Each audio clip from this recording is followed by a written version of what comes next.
Hello there. Welcome to our in-classroom field trip to Minidoka National Historic Site, one of the 10 concentration camps that held Japanese Americans during World War II. Today, we are going to see a lot of what the Japanese Americans had to go through from 1942 to 1945. Follow me, and here we go, guys. In the decades before the Second World War, Japanese immigrants in the United States were subjected to systematic discrimination. Tensions centered around restricting immigration, enforcing segregation within public institutions, and significant limitations on land ownership. There was also the belief that the Japanese immigrants held more loyalty towards Japan, with its emperor literally seen as a god. It created much distrust among non-Japanese communities. On December 7th, 1941, Japan launched a surprise attack on Pearl Harbor, resulting in the deaths of more than 2,000 Americans and drawing the United States into World War II.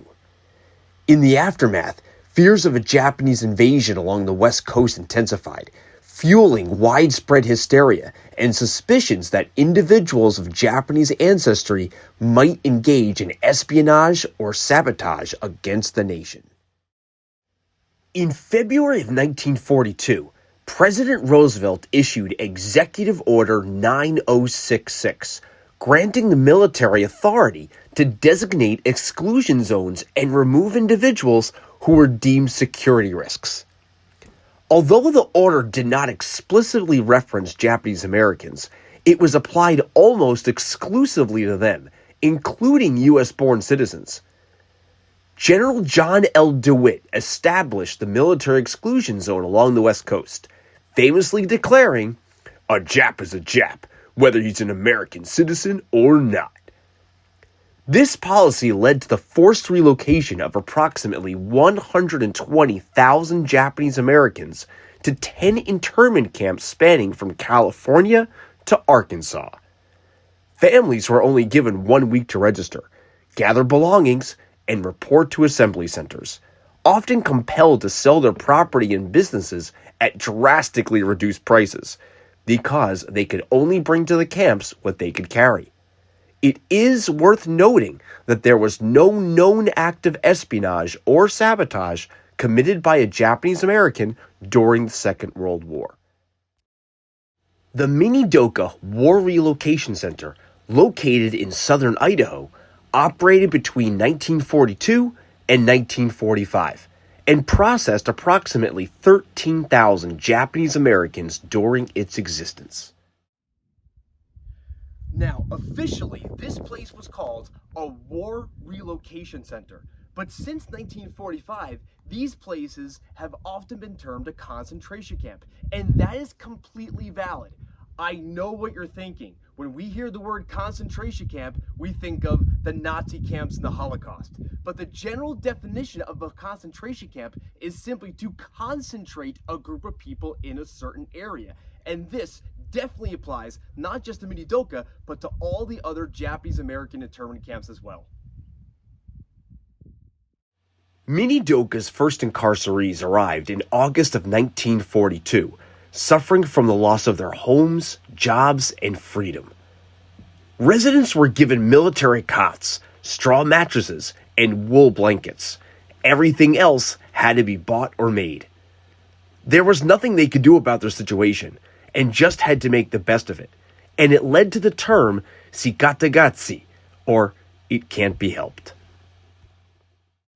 At the gate of Minidoka stood a reception building where armed guards monitored traffic in and out of the camp. All visitors, such as soldiers coming to visit their families, had to wait for clearance before they could enter or leave. In November 1942, a 5-mile fence was built around camp residential areas. The fence didn't seem to have any purpose, as people could crawl under it and no one had tried to previously escape. After the fence blocked access to the camp farming area, workers cut a hole to pass through. The contractor who built the fence tried to electrify it without telling camp administrators. After outrage from both the incarcerees and camp administration, the electrifying charge was shut off, but the fence remained. So here in Minidoka, and along with the other 9 Japanese American concentration camps, there was different terminology for the people that lived here. First was Issei. Those were people that were born in Japan and immigrated to the United States. Next was Nisei. Those were people who were born in the United States who had Japanese parents. And the third was Sansei. Those were third-generation Americans whose grandparents came to the United States. If those words sound familiar to you, is because they correlate with how you say numbers 1, 2, and 3 in Japanese. Ichi, ni, san.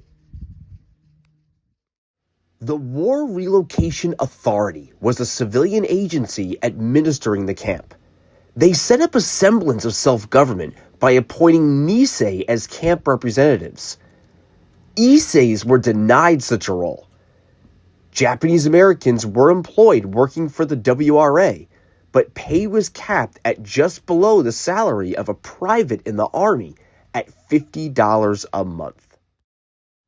Each of Minidoka's 36 residential blocks had 12 barracks, a mess hall, a recreation hall, and a central H-shaped building with bathrooms, showers, and a laundry.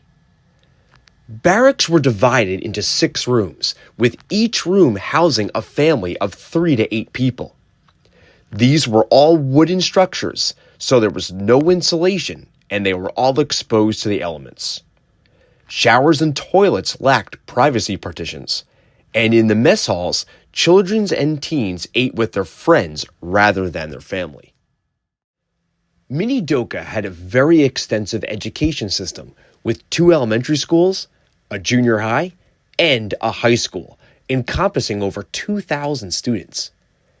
The government recruited white teachers to work at the camp, but a high turnover rate resulted in crowded classrooms, with one teacher having 75 pupils in their classroom. Although the children were U.S. born, the curriculum was designed to promote American values. Students had to reconcile lessons about freedom and democracy with their own imprisonment. At its peak, Minidoka ranked as Idaho's 7th largest settlement, housing approximately 9,370 residents. The camp featured a range of services, including a hospital, police department, library, movie theaters, a camp newspaper, organized churches, Boy and Girl Scout troops, and even a YMCA, USO, and Red Cross chapter. Fire protection was provided by 2 stations overseen by retired Los Angeles firefighters, with Japanese American crews responding to minor events such as brush fires and kitchen fires. Notably, one firefighting team was composed entirely of women. Minidoka maintained a post office that served as the primary connection between the camp and the outside world.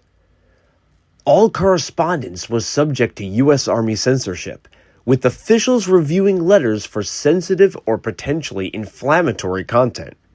When such material was identified, it was either redacted or physically removed using razor blades, a process that delayed mail delivery and significantly compromised personal privacy. Sports was used as an outlet to raise morale at the camp and to keep a sense of normalcy during the difficult time. Before the war, Japanese American baseball leagues thrived as they were excluded from white athletic programs. Minidoka had 14 baseball fields where people of all ages and genders participated. Baseball teams of the camp even participated with other baseball teams throughout southern Idaho, a chance to view the outside world. Beyond baseball, recreational activities at Minidoka included basketball, football, horseshoes, and even a 9-hole golf course. A swimming hole was constructed near the irrigation canal. It was 200 feet long and 9 feet deep. Lifeguards were on duty during the summer from 9 a.m. to 9 p.m. These leisure pursuits provided a vital sense of normalcy, offering both distraction and emotional relief during a period of hardship. Minidoka was built on land managed by the Bureau of Reclamation, whose mission was to develop the land for farming. The incarcerees worked the land and built a large root cellar with a storage space equivalent to 50 railroad cars. In 1943 alone, the camp produced almost 1 million pounds of potatoes, 80,000 pounds of carrots, and over 100,000 pounds of cabbage. By 1944, 7.3 million pounds of produce was collected, making Minidoka fully self-sustainable, and they even sent food to other internment camps. Additionally, Japanese vegetables were grown to preserve elements of traditional dietary practices and provide a sense of cultural continuity. Despite all the discrimination and being taken from their homes, around 1,000 Japanese Americans from Minidoka served in World War II. In October 1943, an honor roll board was created. The side panels were put up in 1944 after the center panel was filled. The star next to the name represents those that were killed in action. Also in 1944, the government began to draft men from the camps. Around 300 of them risked imprisonment by resisting what they saw as another injustice. In early 1943, the U.S. Army issued a questionnaire for all Japanese Americans 17 years or older. Questions 27 and 28, the last two questions asked, caused significant confusion. Question number 27 says, "Are you willing to serve in the armed forces of the United States on combat duty wherever ordered?" Keep in mind, this is for everyone 17 years or older. So this would apply to an 88-year-old man, a 95-year-old woman, and if a 95-year-old woman was reading this, would you be willing to serve in the armed forces? The natural point is to say no. Question number 28. Will you swear unqualified allegiance to the United States of America and faithfully defend the United States from any or all attack by foreign or domestic forces, and forswear any form of allegiance or obedience to the Japanese emperor? The key word here is forswear. Forswear means that you are giving up a previous loyalty. So if you put yes down for 28, many people's perspectives was, aha, it's an I gotcha question. They want to catch you that you had loyalty previously in your life to the Japanese emperor. So if you put no, it was your way of saying that you never had any loyalty to the Japanese emperor. In the end, 97% of Minidoka incarcerees answered yes to both questions 27 and 28. They were allowed to join the U.S. military and even leave the camp if they had an employer or university sponsor. Those that answered no to the two questions were seen as disloyal and transferred to the Tule Lake Segregation Center in Northern California. In December 1944, the Supreme Court heard the case of Mitsui Endo and unanimously agreed that the government cannot hold any citizen that was loyal to the United States.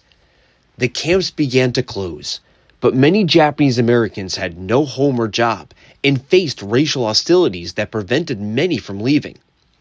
Minidoka finally closed its doors on October 28, 1945. The incarcerees were given $25 in train fare.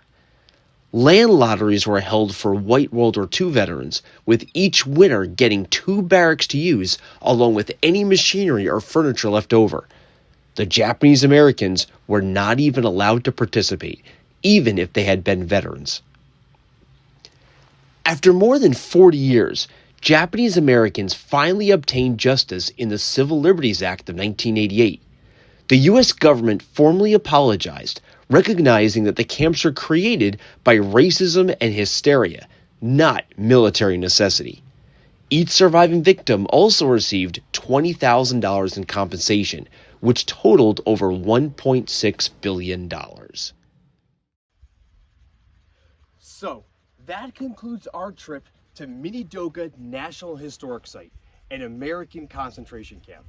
I really hope this was an eye-opener for you, that you learned a lot, and of course, I'll see you on our next in-class field trip. Take care.